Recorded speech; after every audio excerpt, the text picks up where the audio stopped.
വിപുലമായ ഒരുക്കങ്ങളാണ് മകരവിളക്കുമായി ബന്ധപ്പെട്ട് ഇടുക്കി ജില്ലാ ഭരണകൂടം ഒരുക്കിയിരുന്നത്. പുല്ലുമേട് 7245 പേരും, പരുന്തുംപാറയിൽ 2500 പേരും, പാഞ്ചാലിമേടിൽ 1650 പേരും മകരവിളക്ക് ദർശിക്കാനെത്തി. ഇടുക്കി ജില്ലാ collector V Vighneshwari, Ernakulam range DIG Sathish Bino, Idukki SP Vishnu Pradeep TK എന്നിവരുടെ നേതൃത്വത്തിലാണ് ക്രമീകരണങ്ങൾ ഒരുക്കിയത്. ജോസിൽ തയ്യാറാക്കിയ ഒരു റിപ്പോർട്ട് കൂടി നമുക്ക് കാണാം.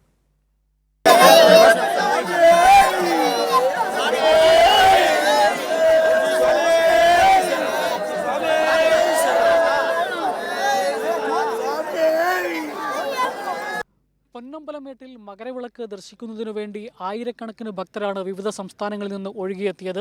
ഇടുക്കി ജില്ലാ ഭരണകൂടം പരുന്തുംപാറയിലും പുല്ലുമേട്ടിലും പാഞ്ചാലിമേട്ടിലും എല്ലാവിധ ക്രമീകരണങ്ങളും ഒരുക്കിയിരുന്നു.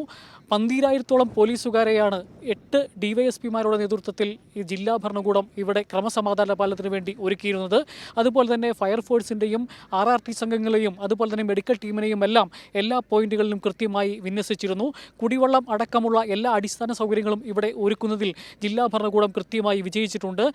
ജില്ലാ കളക്ടർ വി വിഘ്നേശ്വരിയുടെ നേതൃത്വത്തിൽ പുല്ലുമേട്ടിൽ അടക്കം സന്ദർശനം നടത്തി എല്ലാ കാര്യങ്ങളും വിലയിരുത്തിയാണ് ഓരോ ഘട്ടത്തിലും മുന്നോട്ട് പോയത്.